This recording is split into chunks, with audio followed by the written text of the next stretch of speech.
In the Montana wilderness, 5 friends reunite for an epic adventure. But this trip of a lifetime Avalanche! turns into their worst nightmare. It felt like being hit by a car. It was black and violent. I thought, I'm not going to survive. In the carnage, Let's move! one lies critically injured, while another is buried deep in the snow. I remember just thinking our friend's gonna die. Matt, get us a sled. It's dead. Cut off from rescue by a powerful storm, they must battle to keep their friend alive. We were on our hands and knees clawing through the snow. You have to get there tonight. We gotta take your boot up. The pain came crashing in. I was left wondering if I was the next person to die.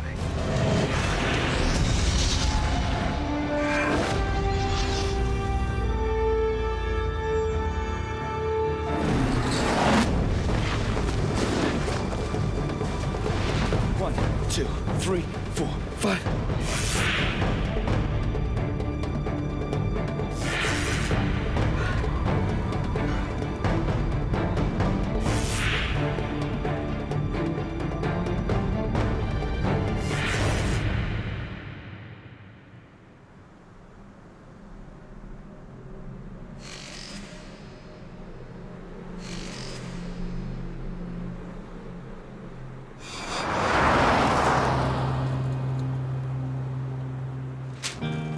On their way to ski the remote backcountry of Montana are friends Matt Schuyler and Sam Kavanagh. Skiing is 25-year-old Sam's greatest obsession. It was a pretty young age that I fell in love with skiing. I did it every opportunity I had, sometimes 4 or 5 days a week. When you stand on top of a mountain, it's literally like you can hear the clouds moving by, and you're the only person there. Matt shared that love and passion. That's insane. The forecast was for snow, so not only are we going into a place we love to be, but we're gonna have A+ conditions. It was going to be just perfect. This trip is a rare chance for Sam and Matt to hang out with their 3 greatest friends. Waiting for them at the trailhead is Sam's closest buddy, Blake Morstad. Haven't you finished yet? Blake is a special guy. He is amazingly intelligent, and he is a physical powerhouse. He would give you the shirt off his back. To Matt, Blake is more than a friend. He's also his brother-in-law. The final 2 members of the group are professional mountain guide Jason Thompson and emergency medical technician Chris Mackey. We were all very excited about the skiing, but I think the overwhelming thing was just being excited to just be hanging out with the guys again. I don't want to get stuck up there with you. It's New Year's Eve, and to celebrate, the friends are heading out to ski virgin powder in one of Montana's most isolated areas. It was extremely remote. We couldn't get emails. We couldn't get cell phone contact. But the whole idea of the trip was to go out and get some great powder skiing and have a blast doing it. Their destination? The untouched slopes of the legendary Mount Nemesis.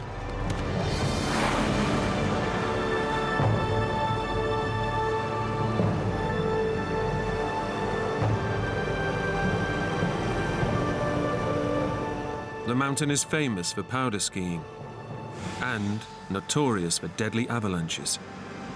But the men have come prepared. A high avalanche danger to us is not a stop. It just means you need to be on your A game. Each and every one of us carried a personal beacon and all the tools necessary to extract somebody from an avalanche. We were not a group of punk kids that watched some ski video and said, we're gonna go do that. We regularly ski similar conditions, and we were making good, solid judgments. Come on, guys, we're losing light. At the base of the mountain, the group ditch their snowmobiles and prepare to ski to their retreat.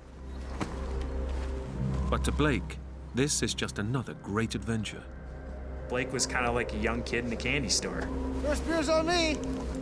And it was like, this is already off to a perfect start.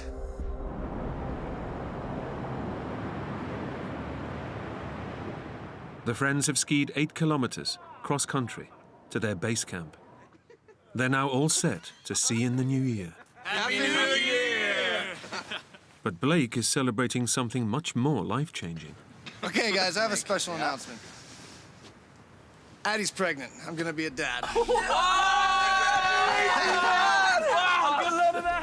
It was a pretty momentous moment. Good work, man. Hey, congratulations.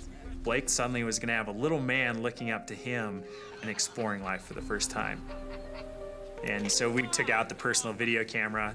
And I remember Blake toasting his wife. Hey, Addie, I love you. I look forward to seeing Junior pretty soon here, too. Happy New Year, Eddie! We all fully expected that next year we'd be celebrating the craziness that was 2005.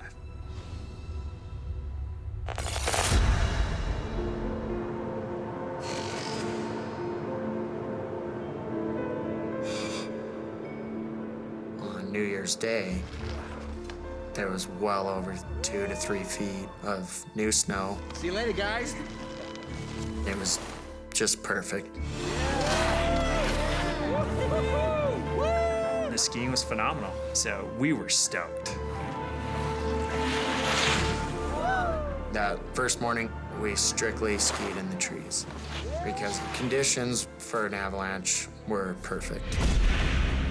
A heavy snowfall has piled a huge load of powder snow high on the mountain slopes. Skiing too close to this fresh snowpack could trigger a lethal avalanche. That morning, we were extremely sensitive to our surroundings. But towards the tail end of the day, we started to push the envelope. Up there? Yeah. We started moving slightly higher, but in doing that, we were unconsciously taking more risk. In their search for the perfect run, the young friends inch ever higher up the slopes, closer to the heavily loaded snowpack. Let's do it. Yeah! See you down there.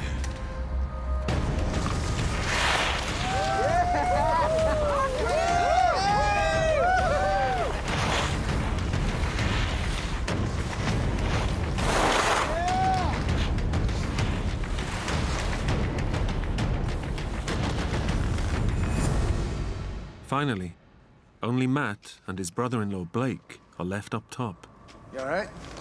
Go ahead. He skied off.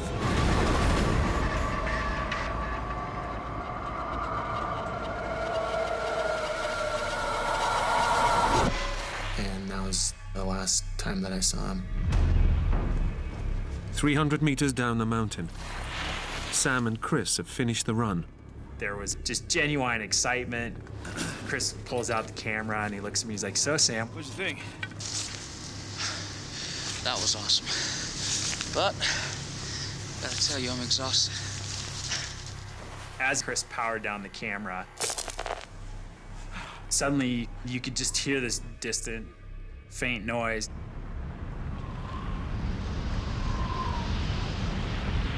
And I heard Jason yelling out, "Avalanche!" When you hear the word avalanche, there is just a sudden cold shiver that runs up your spine. A terrifying wall of snow, weighing thousands of tons, is heading their way. Upslope, Jason is its first victim. Brace. Right next to me was a tree. I grabbed it. I started to feel the snow vibrate. What I experienced, I can only imagine, is like being hit by a car.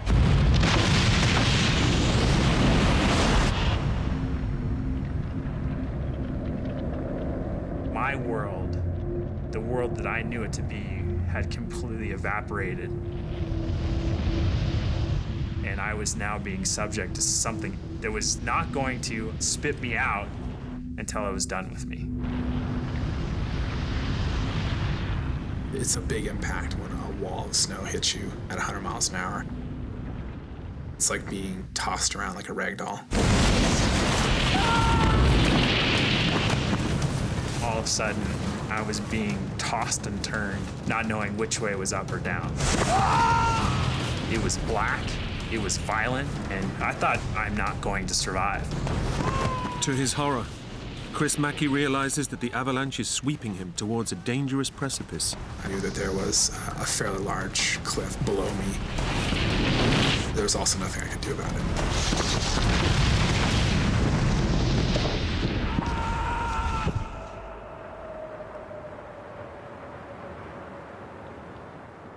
The nature of the terrain means that the sound of the avalanche hasn't reached 24-year-old Matt Schuyler up above. He's unaware of the disaster unfolding beneath him. From my vantage point, I couldn't see anything, and I didn't hear anything. He's waiting for Blake to shout that the way is clear for his run.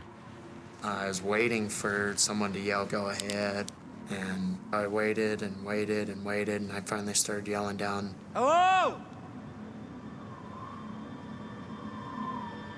Hello? Hello? So I just kind of thought, I'll just go down there and see what's going on.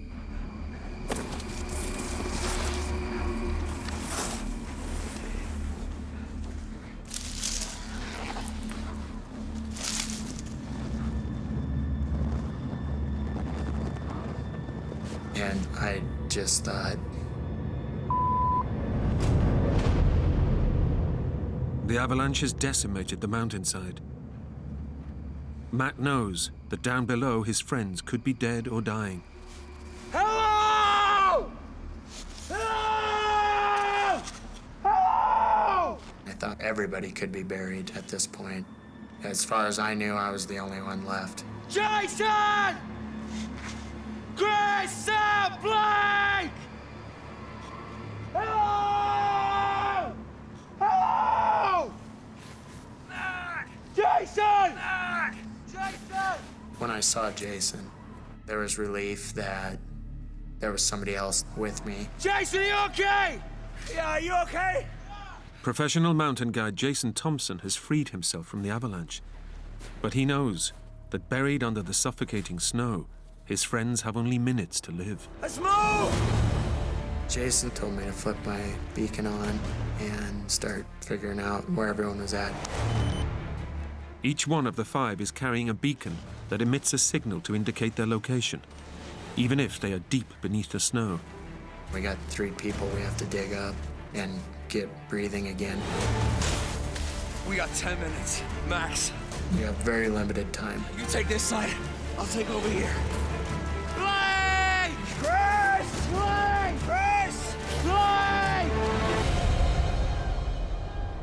Down the mountain, Sam Kavanagh slowly regains consciousness. Moments ago, I was in the clutches of the avalanche. And there I am. I had floated to the top, and I'm only partially buried. The first person I could see was Chris.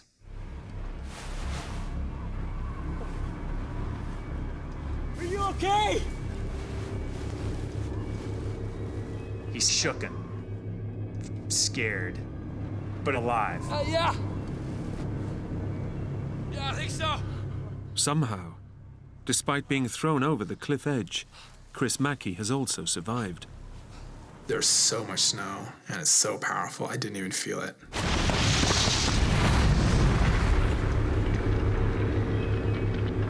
There was probably 2 seconds of weightlessness and then just a soft landing. There's a lot of adrenaline, realizing, wow, I'm okay. And then freed myself, turned on my transceiver to look for anyone else that could have been buried. I could hear Jason and Matt upslope yelling out our names. I'm elated, you know? Here. You here? Here! Chris and Jason are okay, and I knew that Matt was okay because he's yelling out our names. Miraculously, 4 of the friends are alive and accounted for. Blake! But Sam's best friend Blake is missing. Blake? Suddenly, it's not over. It's not okay. Blake? Blake! Blake! Blake! We have to find someone who's unconscious, buried, and we don't know where he is. Blake! It started to kick in. Blake! He's my brother-in-law, and he's buried somewhere. Blake! Blake has now been buried for several long minutes. Not only is his body being crushed by the compacted snow, he's rapidly running out of oxygen. I was thinking, we're gonna kill this guy if we don't find him, you know, because this is taking us too long. Blake! Blake! Blake! Blake! Blake! At the exact same moment, Jason and I both picked up the faintest signal on our beepers. We didn't even say anything, just pointed. The signal started getting stronger and stronger. It's going 40, 30, 20, and I start saying out loud, 15. 10. 9. 8. All of a sudden, I could see the top of the backpack. Over there. Now that Blake has been located, it's critical they get to him and clear an airway, fast, Start from below. before he dies from lack of oxygen. We're trying to get to his head to get him breathing. Using their Avalanche shovels, they start to dig. But the snow has become heavily compacted in the slide.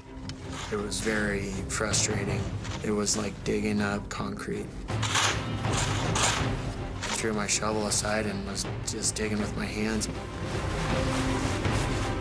I remember just thinking, we're losing him. He's right here, but we can't get him out.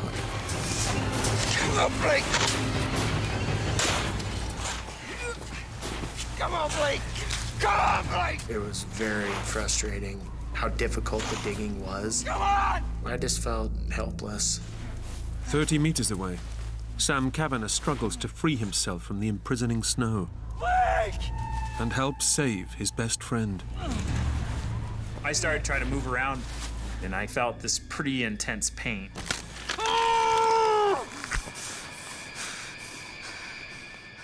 And that's when I finally looked down. My foot was facing 180 degrees behind me. And there was about 4 inches of my tibia bone sticking through my ski pants. Despite his horrific injury, Sam is desperate to help Blake. But first, he will have to do the unthinkable. And so I really just tried to prepare myself. I grabbed it, I spun it 180 degrees.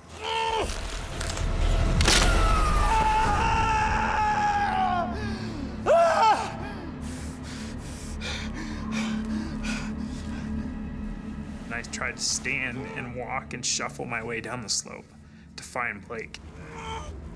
Hearing the screams, EMT Chris realizes Sam is also in trouble. I looked up and saw that he was in a very tenuous situation. Sam, how you doing there, buddy? You okay? My leg's busted. It's really bad. Come on!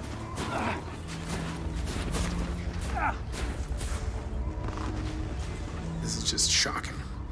There was a very big laceration on the side of his leg and quite a bit of bone sticking out. It's gonna be okay, Sid.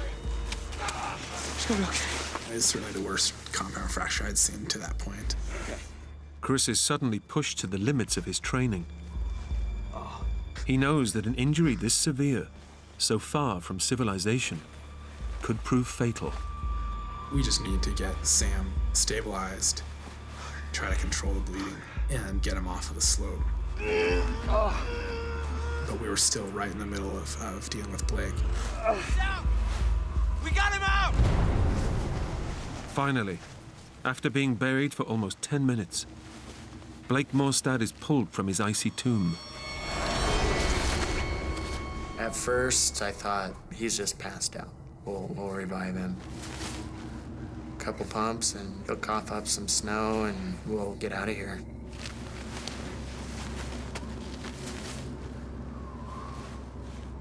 Blake has no life signs. Compressing his chest will simulate his heartbeat, pumping blood round his body and keeping his brain alive. Man, come on. Pump his chest. 1, 2, 3, 4.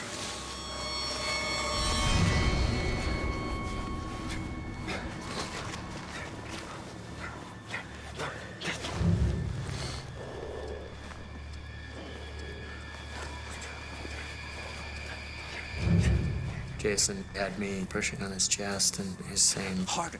Go harder. break a rib if you have to.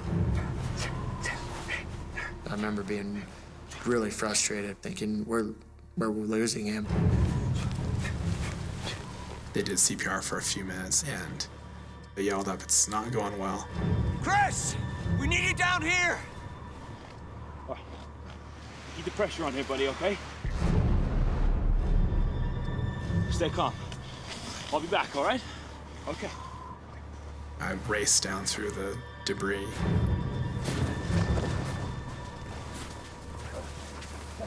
Have you seen any signs of life? Blake was white, maybe a little blue, and not responsive at all. 1, 2, 3, 4, 5, 6, 7, 8, 9, 10, 11, 12, 13, 14, 15. You're relying on your training, but it's a struggle. 6, 7, 8, 9, 10, 11, 12. This is not a rubber mannequin. This is your friend, and he's not doing well. 15. In the back of my head, I knew he was dead.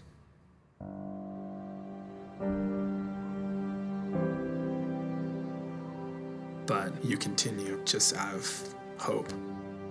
Because this is Blake, you know?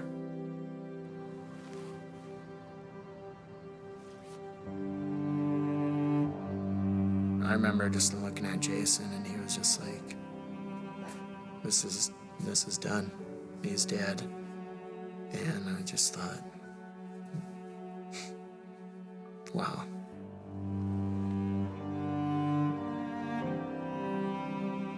"30 meters away, the terrible truth about his best friend is slowly dawning on Sam. I just waited for this physically dominating man to stand up and take care of me. I saw 3 people stand up, and one wasn't Blake. That's when my world came crashing, and I was left wondering if I was the next person to die.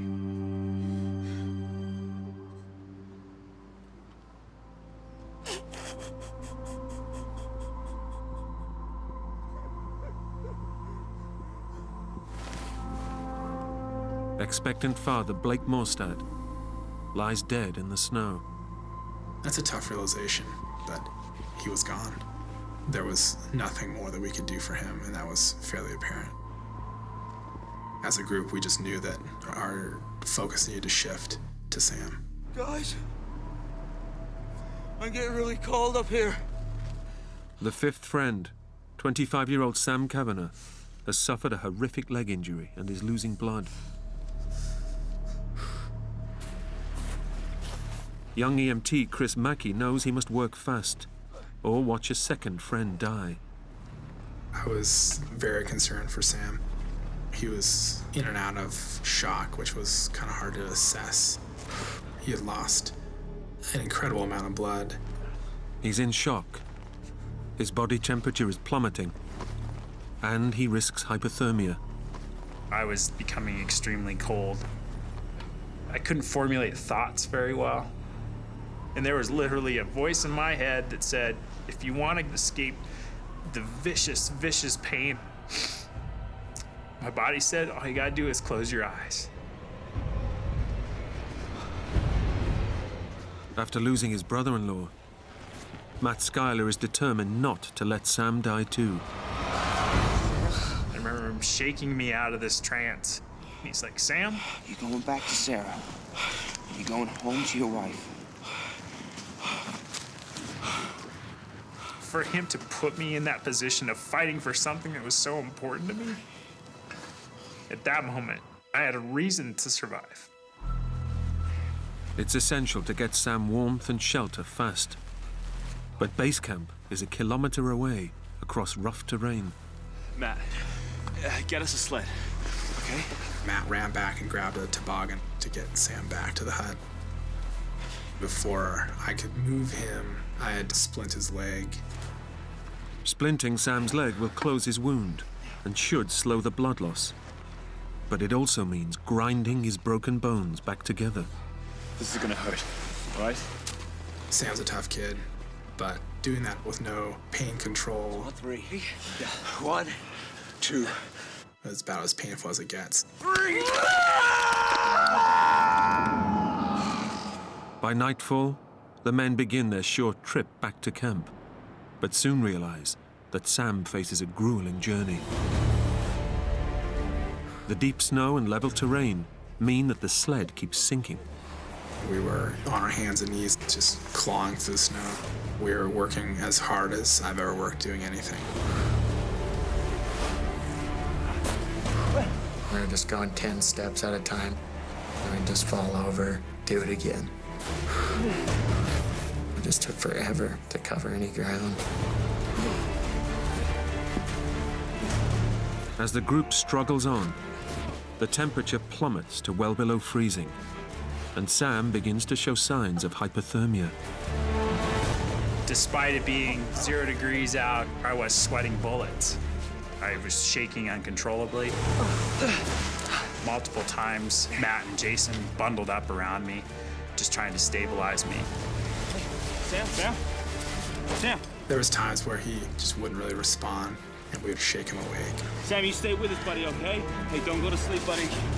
It was a critical situation, for sure.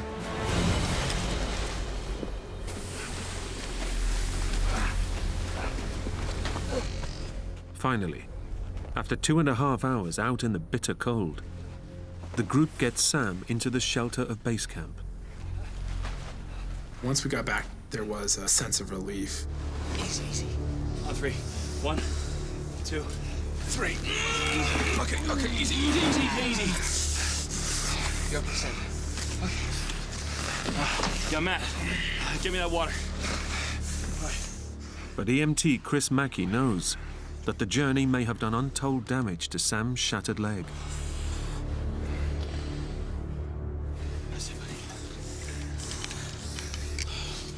It's at that point where we needed to look again at his leg, and I knew the boot needed to come off. Okay, Sam, that's gonna hurt. I tried to prepare Sam for the pain that he was going to be going through. I want you to bite down on this for me, and we're gonna get this done, okay? Yeah? He bed down on a rag, and we slowly, precariously started to remove his boot.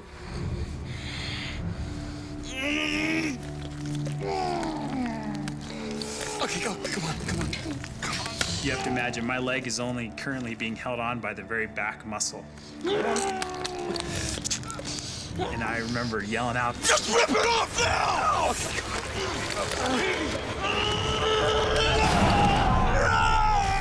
It was pain that it takes your breath away. It leaves you gasping for air. Okay.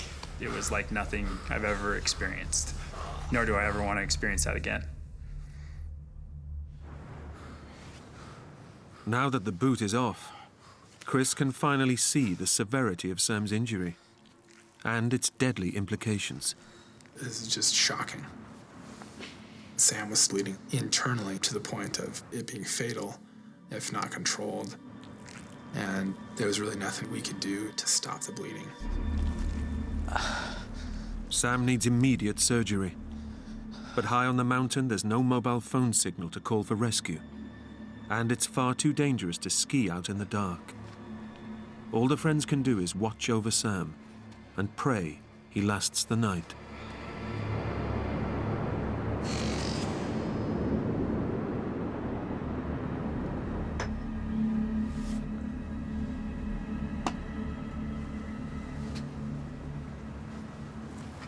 The decision that we made as a group was to wait till first light. And we took rotations staying up with Sam. And as the hours dragged by, the friends' thoughts turned to Blake, who only hours ago was still among them. We were all mourning Blake. It was unsettling knowing that your friend was lying out there in the dark, in the snow, alone.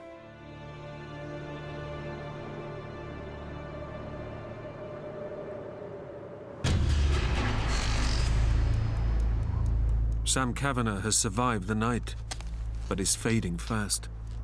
By now, he's lost over a third of his blood and is in dire need of a transfusion. His friends must summon help immediately. Camp started getting a little busy. Matt and Chris are up, getting ready for the trip out. And that's when we started going through packs.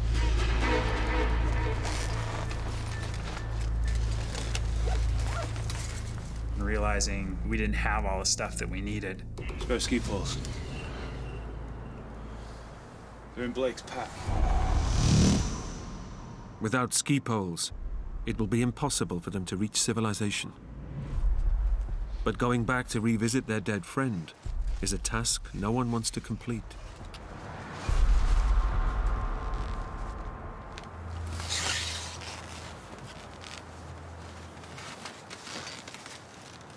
I'll go. You wait here.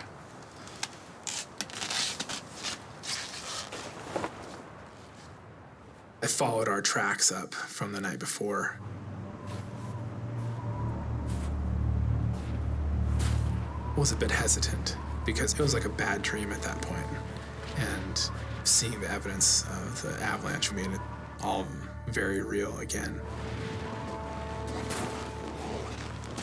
Found Blake.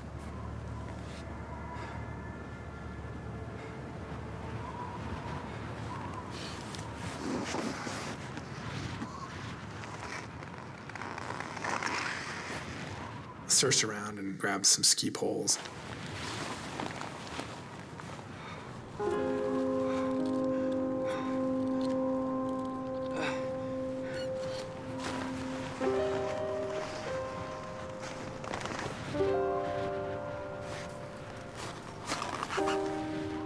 It's a very odd thing to say, I realize. It was one of the most beautiful things I'd seen in my life. The violence of the day before had been replaced. It was very quiet. It was just me. Just me and Blake at that point. So it was a very special moment.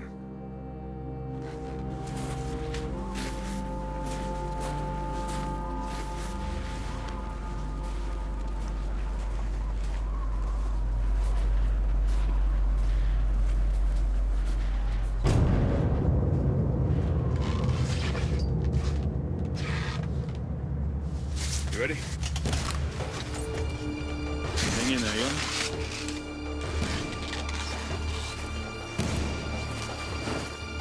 We skied as fast as we could.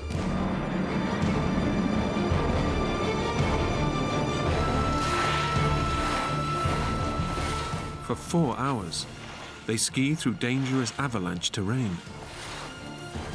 Finally, they make it to the base of the mountain, where they left their snowmobiles. From here, they're just an hour's drive from mobile phone contact with the outside world. And the one thing you need to happen is that snow machine starting.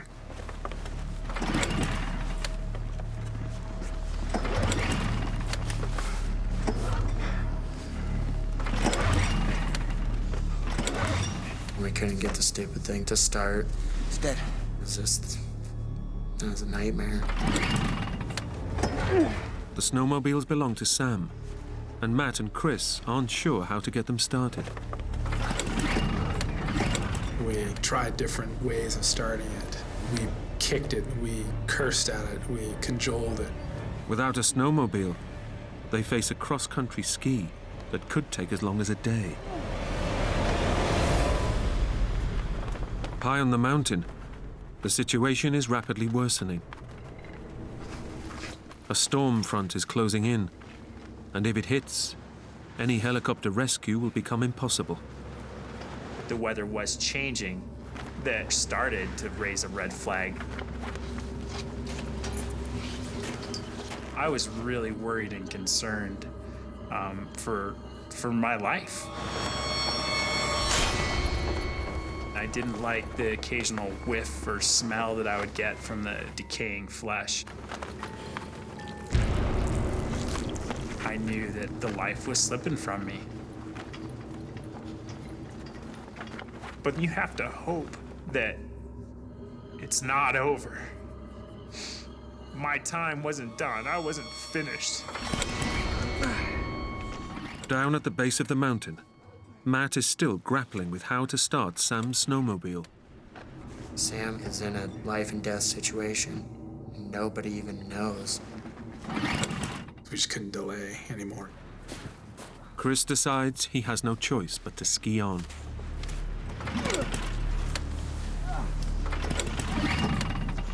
As I'm out in the middle of this big field, I hear the snow machine, belch to life. And that frustration and anxiety quickly melted away.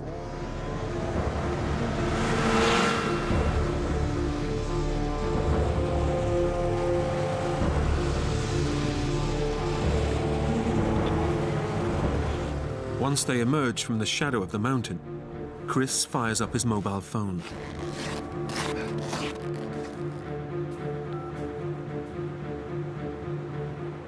The first time we got half a bar, we called search and rescue. Hello? Look, my friend needs urgent medical attention. Yeah, okay, but hurry. I distinctly remember talking with the head of search and rescue. Yeah. He was very professional. He asked the right questions, and I said, If ever you needed a helicopter, yeah, this is now.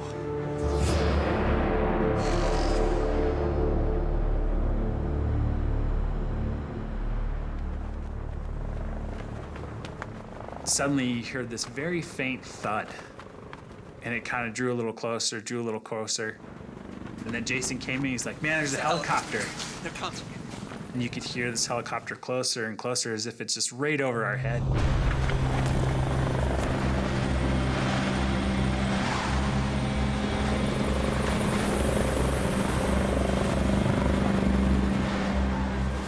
I'm elated. They're coming to rescue us.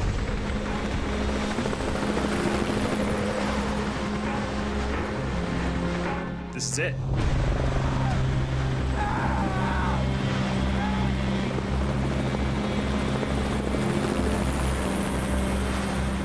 Then the helicopter would faint and it would go away. Please! Come back! We didn't know what was going on. Could they not see us? Because we could clearly see them. And Jason said, They're coming straight back. I'm sure of it.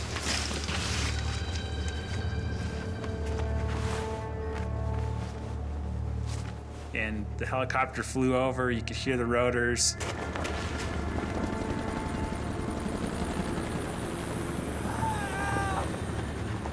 And then they got a little quieter, and they disappeared.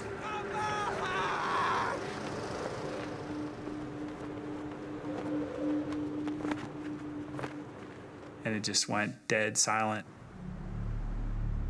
30 kilometers away, Chris and Matt have made it back to the safety of their truck, where news of the aborted rescue attempt is filtering through. Search and rescue kept saying, we can't do this, it's not gonna happen. They were in the middle of a snowstorm. There was 60 inches of new snow. They just couldn't land, just couldn't happen. I remember Chris just telling them, our friend is gonna die. You have to get there tonight. I thought it was very likely that we were gonna come out of this with 2 people dead.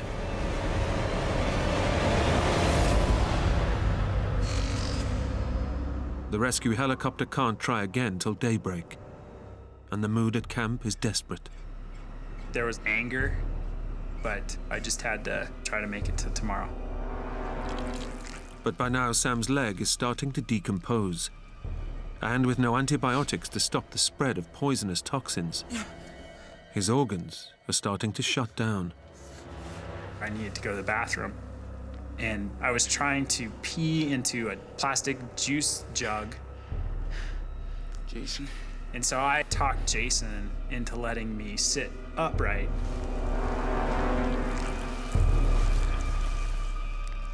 And as soon as I swung my leg down, it was literally like somebody had opened a faucet. And the stench of decaying blood and bacteria-infested flesh was just compounding the fact that this was unsurvivable. I was scared and I was fearful. I had reached my limit.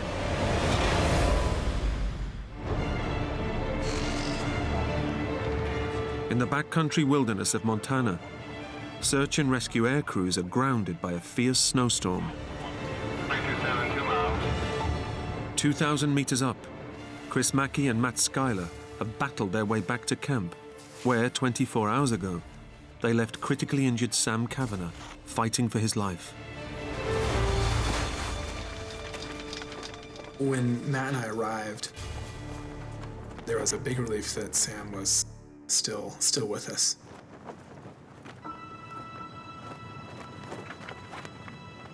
But he was in a very tenuous situation.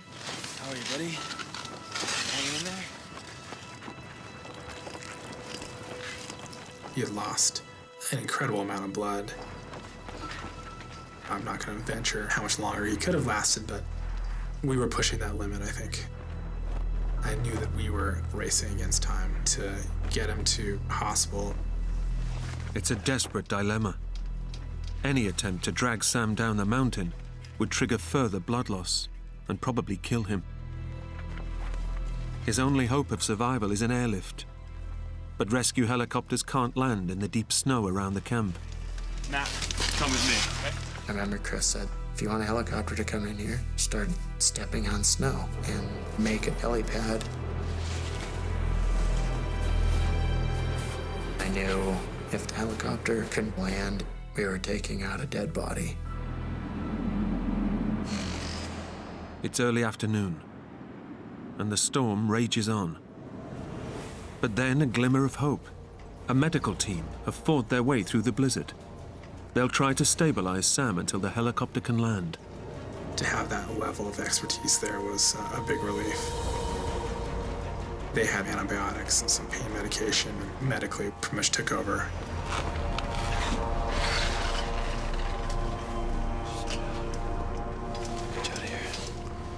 I was happy to at least be seen by a doctor for the first time.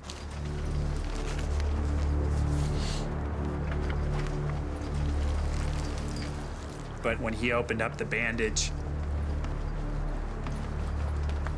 he was shocked by the smell, by the infection, by the decomposition of the tissue. By now, the decomposing tissue is so poisonous, Sam's condition has reached critical.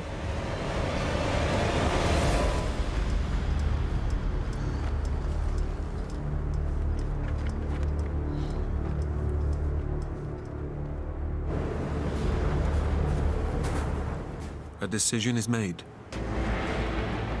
Despite the risk, the friends will have to drag Sam down the mountain. It's a desperate strategy. Okay, Sam, we're gonna drag you out, okay? The whole group collectively began wrapping me in the sleeping bag. At that point, my injury was so bad, the probability of me dying halfway out was pretty high. 1, 2, 3. I think there was a real concern that I may not be able to survive. I don't know, but then it was just like, this is a nightmare. We just couldn't lie there and watch him die. Okay, ready? Let's go. Wait. Suddenly, we got word that the helicopter pilots were going to give it one more try. Chopper's coming back. We immediately started going to this makeshift landing zone that Chris and Matt had stomped out with their skis. Suddenly you hear the helicopter flying in, and it's getting louder, and it's getting louder, and it's getting louder. And now you can feel the wind and the rotor wash and crystals of snow hitting your face.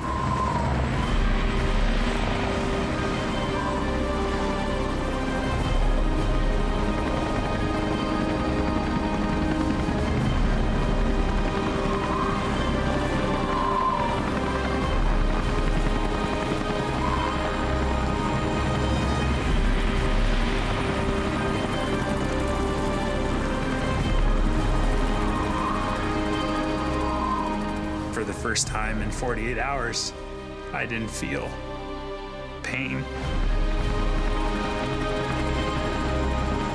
I was taken away from that, and I was rescued.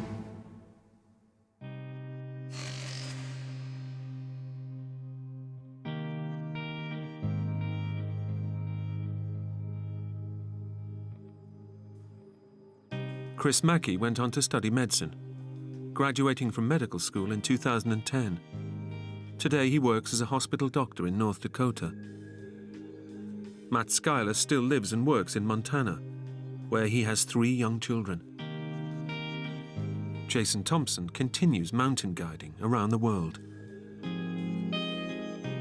Sam Kavanagh was flown to hospital, where following an emergency operation on his shattered leg, doctors forecast a further 3 years of reconstructive surgery. 2 weeks later, Sam opted to have the limb amputated. Today, he works in Montana as a civil engineer and cycles for the US Paralympic team. I've become an exceptional biker. I walk in the mountains. I run around with my daughter and my wife. The whole experience has taught me to live life and to love life. But it's emotional to think of losing Blake. Not just because he was a great guy, it was because he left a part of him in my heart.